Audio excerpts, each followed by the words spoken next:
Hello students, I hope you all are doing well. Date 21st April 2020, lecture 4 maths class 12th relations and functions. तो lecture 4 है, तो पहले भी बताया गया है लेक्चर 4 समझने से पहले मेक श्योर करें कि आप लोग का लेक्चर 1, 2 और 3 जो है वो अच्छे से किया हुआ हो, सारा क्वेश्चन जो है वो बनाया हुआ हो, सबको फ़ायदा होगा। तो जिन्होंने नहीं देखा है पहला लेक्चर 1, 2, 3 पहले मेक श्योर करें लेक्चर 1, 2, 3 देख लें। और जिन्होंने देखा है लास्ट टॉपिक चला था टाइप्स ऑफ रिलेशंस, 6 क्वेश्चन बता दिया गया था, कुछ मेंस के क्वेश्चन थे, कुछ एनसीईआरटी के क्वेश्चंस थे, उसी को कंटिन्यू किया जा रहा है। Types of relations continued, question number 7। Question को साफ साफ नोट कर ले। Let z be the set of integers and let r be a relation in z defined by relation A B such that a minus B is even. A B के बीच में relation है कि a minus B कैसा even है, A B के बीच में रिलेशन है कैसा a minus B is even, A B के बीच में रिलेशन है कैसा a minus B is even. Show that r is an equivalent relation in z। ठीक है, a minus B is even. तो रिफ्लेक्सिव पहले करेंगे। इक्विवेलेंट करने के लिए याद होगा क्या करते थे हम लोग। इक्विवेलेंट करने के लिए what we need to do is, equivalent कैसे करते थे, पहले रिफ्लेक्सिव करेंगे। रिफ्लेक्सिव के लिए क्या करेंगे, लैंग्वेज, क्योंकि बोर्ड लेवल क्वेश्चन है तो लैंग्वेज लिखना पड़ेगा। Let A B an arbitrary element in Z. Reflexive के लिए सेम एलिमेंट पर वो रिलेशन फॉलो करना चाहिए। तो ए बी में नहीं, ए में। तो ए बी के बीच में रिलेशन था ए माइनस बी इज इवन, तो ए के बीच में क्या रिलेशन हो गया, ए माइनस ए बराबर 0। तो 0 इज इवन नंबर, उसको कंसीडर कर सकते हैं इस तरह के क्वेश्चन में। तो 0 विच इज इवन, सो ए के बीच में रिलेशन शो हो रहा है, तो ये जो रिलेशन आर है वो एक रिफ्लेक्सिव रिलेशन है। ठीक है, नोट कर लेंगे। उसके बाद सिमेट्रिक करने के लिए क्या करेंगे। सिमेट्रिक के लिए क्या रूल था आपको याद होगा, पहले लेट ए बी कंसीडर कर लेंगे कि वो एक रिलेशन को फॉलो कर रहा है। सिमेट्रिक जिन लोगों को याद है, सिमेट्रिक करने के लिए पहले मेक श्योर करते हैं कि ए बी के बीच में रिलेशन है। आपने मान लिया है कि ए बी के बीच में रिलेशन है, इसका मतलब क्या हुआ कि आपने मान लिया है कि ए माइनस बी इवन है। ठीक है, जैसे कि 6 - 4 2 एक इवन नंबर है। अब माइनस साइन कॉमन निकाल दिए तो भी वो इवन ही रह जाएगा। अगर 4 इज एन इवन नंबर तो -4 is also an even number. ठीक से मैथमेटिकल तरीका लगाने पर आप देखेंगे कि ये माइनस ए माइनस बी को हम लोग बी माइनस ए लिख सकते हैं, तो वो भी इवन ही रह जाएगा। ठीक है, तो बी माइनस ए भी इवन हो गया, इसका मतलब है B A also follows the same relation that if a minus B is even, जैसे 6 - 4 2 अगर ये इवन नंबर है तो 4 - 6 - 2 वो भी इवन नंबर ही होगा। इसलिए जो रिलेशन आ रहा है वो सिमेट्रिक भी है, रिफ्लेक्सिव भी है, सिमेट्रिक भी है। ठीक है, नोट कर लेंगे।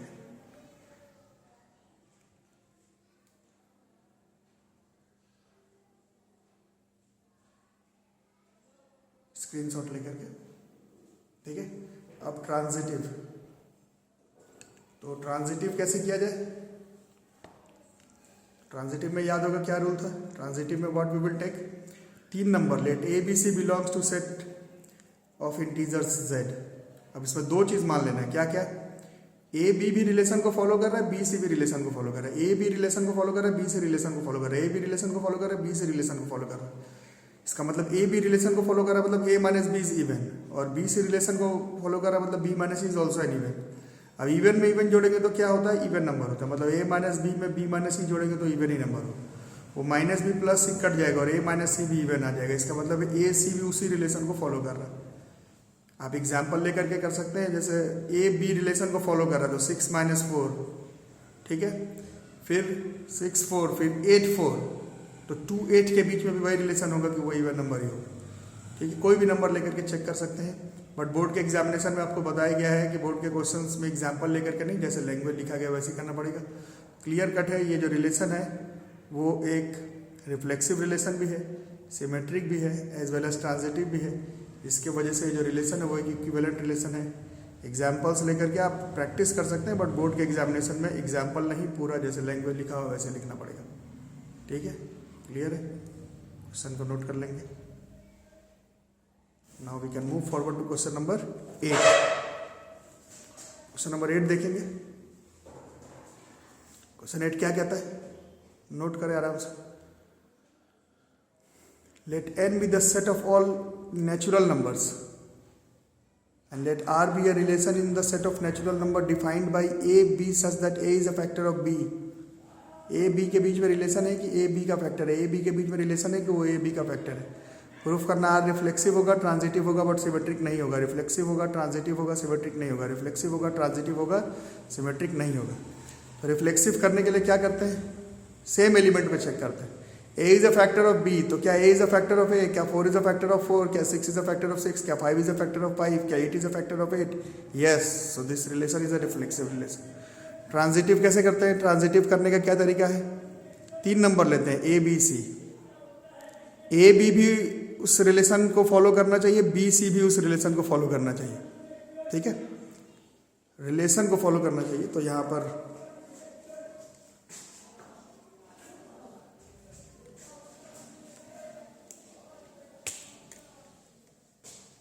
रिलेशन लिख देंगे और बी सी भी उसी रिलेशन को फॉलो करना चाहिए. ठीक है, अब रिलेशन क्या कह रहा है? ए बी के बीच में रिलेशन क्या हो गया कि A is a factor of B. B C के बीच में क्या रिलेशन हो गया? B is a factor of C. Factor है ए बी का फैक्टर, तो बी को ए इंटू डी लिख सकते हैं. बी सी का फैक्टर है तो सी को बी इंटू ए लिख सकते हैं. For any D E belongs to set of all natural numbers, है ना. फैक्टर है, जैसे 8 4 का फैक्टर है तो 8, जैसे 4 8 का फैक्टर है तो 8 को क्या लिख सकते हैं? 4 इंटू 2, है ना. जैसे 3 12 का फैक्टर है तो 12 को क्या लिख सकते हैं? 3 इंटू 4. वैसे ए बी का फैक्टर है तो बी को A into D. B C का फैक्टर है, नहीं ए बी का फैक्टर है तो B is equal to A into D. B C का फैक्टर है तो C is equal to B into E. ठीक है, जैसे यहाँ पर 6 इज अ फैक्टर ऑफ 12, तो 12 इज इक्वल टू क्या लिख सकते हैं? 6 इंटू 2. ठीक है, वैसे ही अगर 3 इज अ फैक्टर ऑफ 9, तो 9 को क्या लिख सकते हैं? 3 इंटू 3. उसी तरह से a is a factor of b, तो b को क्या लिख सकते हैं? a into D.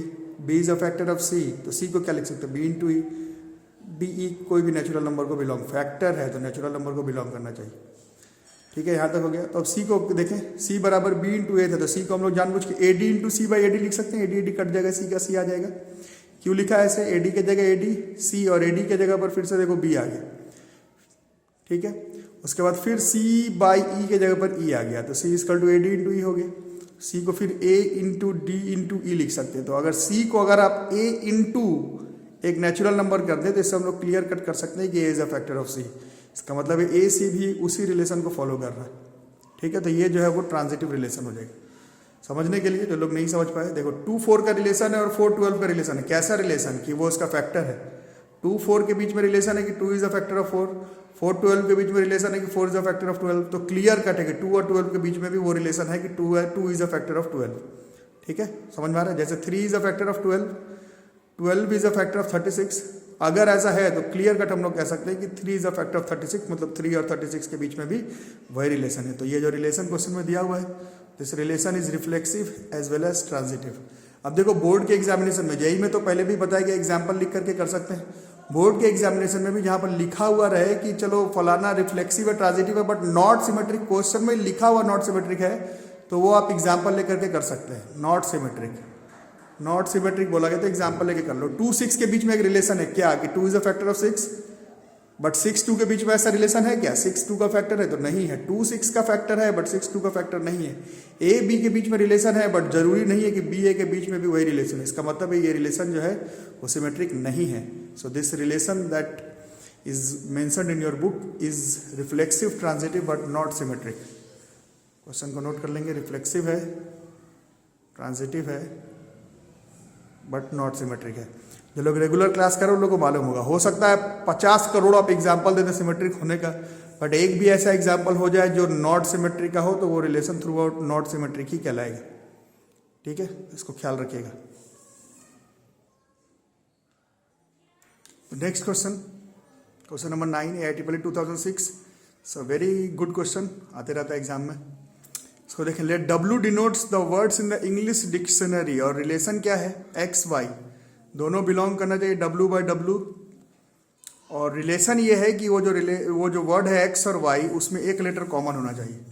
That W denotes the words in the English dictionary relation x y such that W x y belongs to W by W, और relation कुछ ऐसा है कि एक्स वाई के बीच में कम से कम 1 लीटर कॉमन होना चाहिए, कम से कम 1।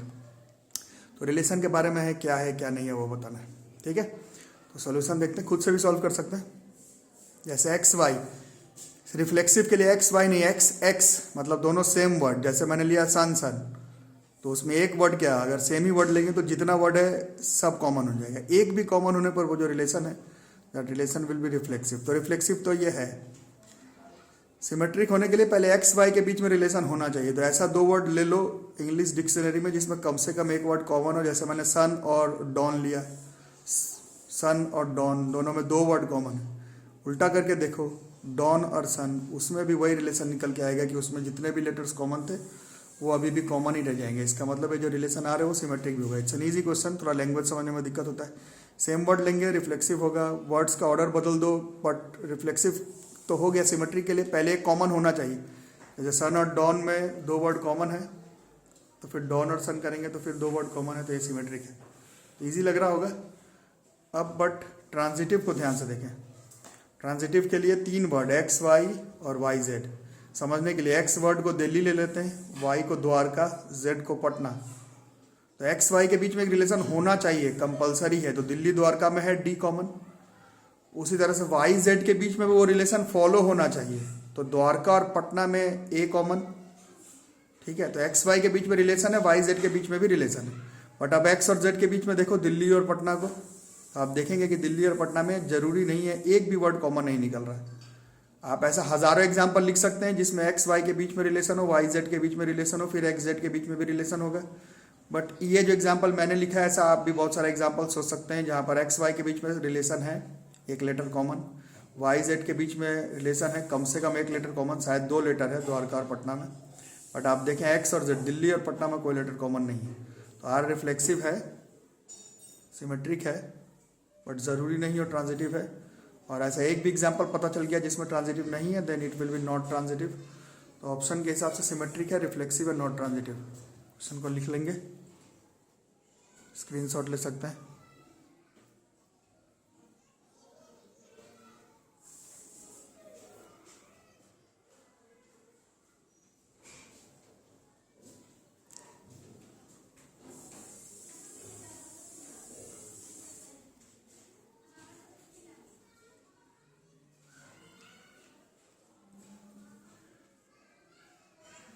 ठीक है, और बोर्ड लेवल के हिसाब से यहाँ पर ख़त्म करेंगे टाइप्स ऑफ रिलेशंस का क्वेश्चन 10 क्वेश्चन के साथ। यही क्वेश्चन नंबर 10 है।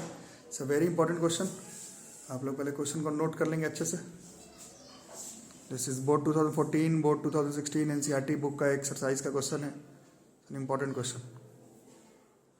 ए सेट देखो 1 2 3 4 5 6 7 8 9।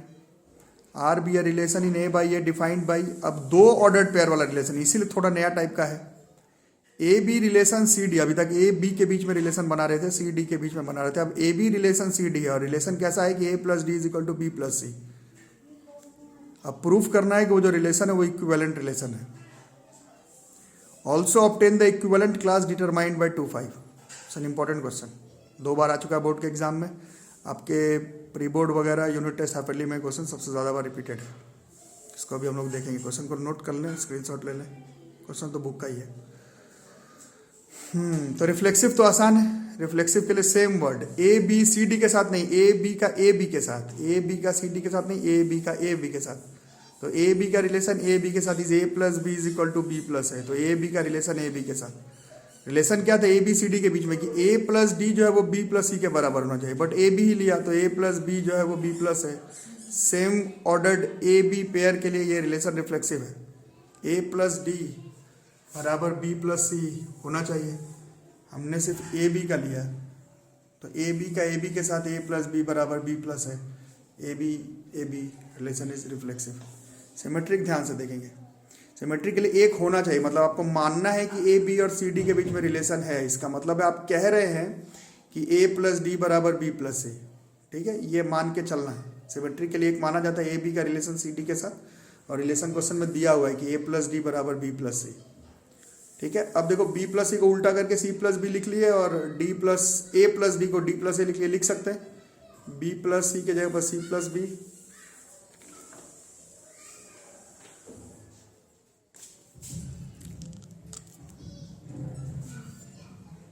इस बी प्लस सी को इधर लिख लिए और ए प्लस डी को इधर लिख लिए, कोई प्रॉब्लम नहीं।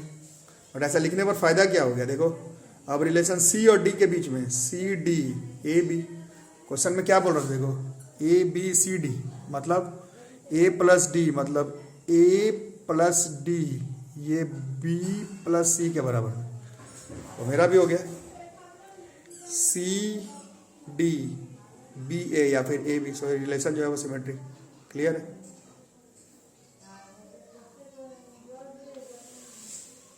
ठीक है, ट्रांजिटिविटी के लिए देखें, ट्रांजिटिविटी के लिए दो चीज मानना याद होगा, ए बी सी डी के बीच में रिलेशन है, सी डी एफ के बीच में रिलेशन है, मानना है रिलेशन है, इसका मतलब ए प्लस डी बराबर बी प्लस सी है, रिलेशन फॉलो कर रहा है, और सी डी एफ के बीच में मतलब सी प्लस एफ बराबर डी प्लस सी, ये मानना है। ट्रांजिटिव के लिए पहला दो रिलेशन मानना होता।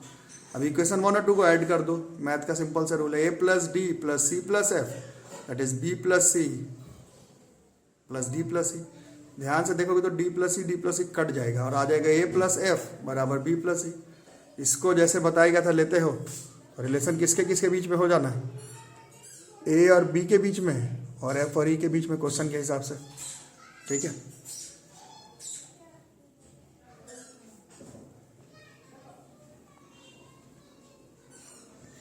तो रिलेशन इज ए बी और ई एफ के बीच में रिलेशन। ठीक है, इस बी प्लस ई को ई प्लस बी भी लिख सकते हैं चाहे तो, अगर थोड़ा कंफ्यूजन हो तो ए प्लस एफ बराबर ई प्लस बी भी लिख सकते थे। तो ए बी का रिलेशन हो रहा है ई एफ के साथ, सो ये रिलेशन है वो ट्रांजिटिव। ठीक है, डाउट है तो you can write it as A plus F is equal to E plus B भी लिख सकते हो। तो बोला गया था रिलेशन पहला चौथा, तो हुआ तो फिर ए बी और एफ ई के बीच में रिलेशन है। Okay, so this relation is an equivalent relation, reflexive है, सिमेट्रिक है, ट्रांजिटिव है। अब क्वेश्चन को देखो आगे क्या रहा था, also obtain the equivalent class determined by 2,5 के साथ एक रिलेशन बनाने के लिए बोला है। Obtain the equivalent class determined by 2,5, obtain the equivalent class determined by 2,5, obtain the equivalent class determined by 2,5। तो 2,5 के बीच में रिलेशन, तो रिलेशन 2,5 का रिलेशन ए बी के साथ। रिलेशन क्या कह रहा था, पहला और लास्ट मतलब 2 प्लस बी और 5 प्लस ए। ठीक है, तो इससे बी माइनस ए बराबर 3 हो गया। बट क्लियर कट बात बताया गया था कि वो जो ए बी है सी डी है वो सब बिलोंग करना चाहिए सेट ए को। तो ऐसा बी और ए का ऑर्डर्ड पेयर बनाना कि दोनों को माइनस करके 3 आए, तो 1 4 हो सकता है। देखो 4 1 नहीं हो सकता, 1 4 2 5, बी माइनस ए 3 है, 3 6 4 7 5 8 6 9। आगे कोई बोलेगा 7 10, तो नहीं हो सकता क्योंकि 10 नहीं हो पाएगा क्योंकि ए सेट में तो 9 एलिमेंट है। तो ये रिलेशन हो गया 1 4 2 5 3 6 4 7 5 8 6 9। ठीक है, तो ये रिलेशन है बच्चों। आप लोग काम क्या करेंगे, R S Agarwal, R D Sharma, NCERT, उतना इंपॉर्टेंट टॉपिक नहीं कि सारे बुक का सारा क्वेश्चन बनाया जाए, एटलीस्ट एनसीईआरटी का सारा क्वेश्चन, और ट्यूशन रूम में जो वीडियो लेक्चर में 10 क्वेश्चन बताया गया उसको जरूर से प्रैक्टिस कर लेंगे। एनसीईआरटी का सारा क्वेश्चन, सारा एग्जाम्पल बना लेंगे। टाइप्स ऑफ रिलेशंस यहाँ पर ख़त्म। हम लोग अगले क्लास में थोड़ा सा इंट्रोडक्शन करते हुए फंक्शन की तरफ घुस जाएंगे, इसलिए आप लोग मेक श्योर करें कि रिलेशन सबका क्लियर हो। चारों लेक्चर्स देख लें, वीडियो को जितना ज़्यादा से ज़्यादा शेयर कर दें और चैनल को सब्सक्राइब करें, नहीं तो इंपॉर्टेंट रिलेशन बीच में छूट जाएगा, फिर मेरी जिम्मेदारी नहीं है। ठीक है, थैंक यू।